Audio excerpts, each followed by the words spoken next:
Once again, I'm here at the 102nd Farm Show, and I'm with Secretary of Ag, Russell Redding. It's good to see you. Welcome back. Thank you very much. Great to have you. Always great to be here with you. Thank you. So, the Farm Show has a tradition of always being cold.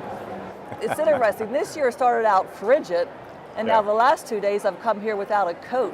Did the early days when it was really cold, did that affect the people coming, or did you still get big crowds? Well, I think clearly it had an impact on Saturday. You know, it was -7 before you added any wind chill to that. So we had our own staff, really worried about them. So it clearly had an impact in the morning. But to be honest, by the time everybody who didn't come Saturday came Sunday. Sunday. Right? Yeah, it's been a good week. Attendance has been really strong. Yeah. We're going to have a 50-degree swing between Saturday and midweek. Yeah, well, and obviously have a good crowd here today, so yeah. They're coming even though they couldn't come when it was freezing cold. Right. And I know you have a couple unique things. The calving center, that seems to be, when I'm out, like I leave here, go talk to people, and everybody asks me about that, and it seems to be very popular. Now, I didn't see a calf being born. I was hoping to, but yesterday I know there were twins born, but I think it was very early in the morning. Yeah. But tell me about that. How did that come about? Did you think about that, or who decided to do that? Well, it's been talked about by the dairy industry, for several years. And they got serious about it, probably 3 years ago when I came back as secretary. Had asked them to go look at other models around the country, right? Take the lessons learned, what works at this fair or that fair, whatever, and bring those best ideas back. And that's what you see now, right? So you see the stands, the lighting, the pinning, the structural stuff. So credit to the dairy industry. I mean, they've done a phenomenal job. Well, so people love it. It's good stuff. Yeah. And I know this year it's more than ever, outside of the farm show, it seems to be like people are so interested in their food and what they're actually eating. Right. And I know this year, there was a farm that I paid a certain amount of money, and then every week I got a box of food, which I found it really, really interesting because a lot of the things in that box I had never even heard of before. So they told me what they were and gave recipes. Yeah. So does the Department of Ag have anything to do with that? Well, we're supported. So that's a community-supported agriculture called a CSA. Where you pay a subscription basically, right? And you get a weekly box of vegetables from spring to fall. So our role is in supporting that as we do the other markets and other agriculture. There's no direct responsibility for it, but we've seen this surge in the number of farms using a CSA model because of the economics and trying to find a way to add value, capture more of that consumer dollar. So excited when they happen and they work well. I thought that was interesting.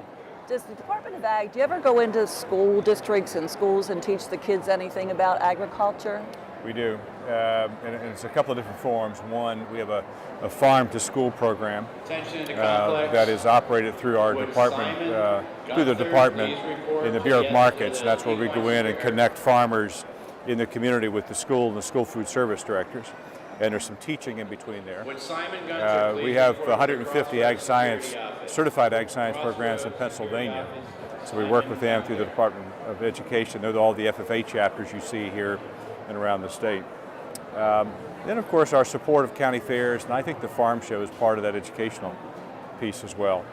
I know that people love to come to the farm show, but as far as, children, when do they actually, you bring them here, where would I take a small family here? What would be the best thing to show them around the farm show? So if you've got a young family, we have an Explorer map, and it's got 25 stops, and it's called Explorer Stations. Okay. It takes you to the honeybees, to the calving corner, to looking at the hardwoods, 25 different spots on that map, and they get a stamp.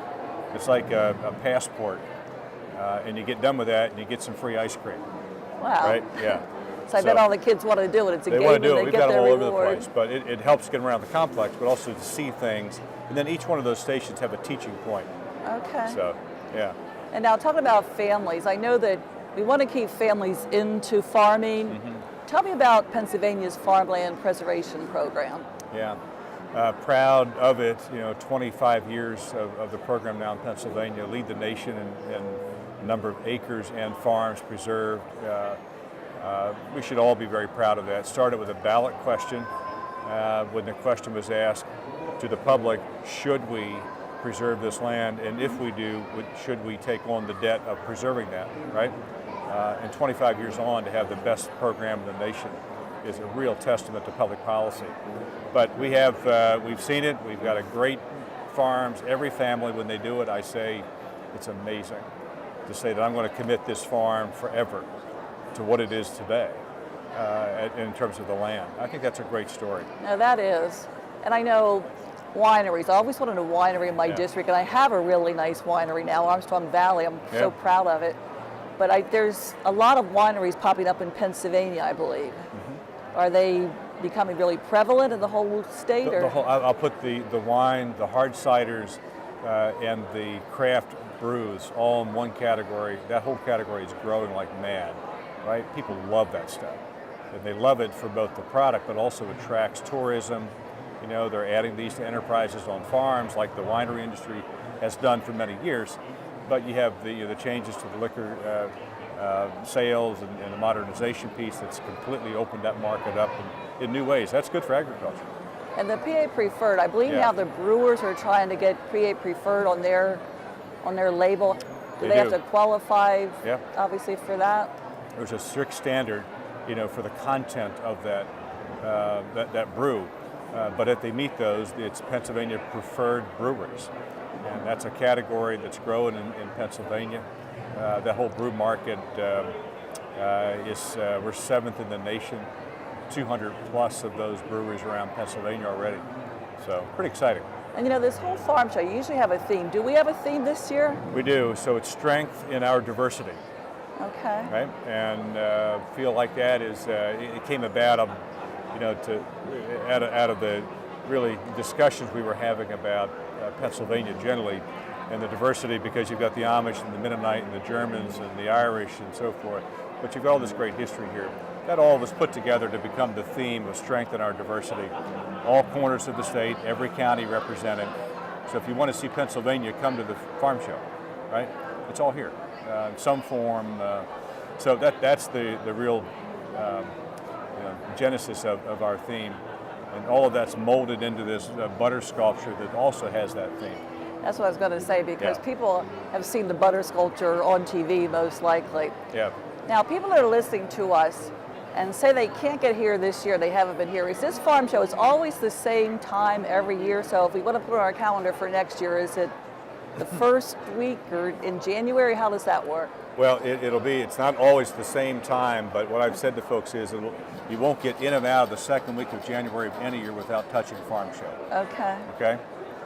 So if they say a first full week, I think is sort of a safe answer to them to say, if you're planning out, look at that first full week of January. And it's still a free event, which is great. I mean, you see families coming here. It's just a wonderful place to be. Yeah, so it's a good feeling. I love coming here, and thank you. And it's great to have you here. See you later on this you. weekend next year. Appreciate all you do. Thank you.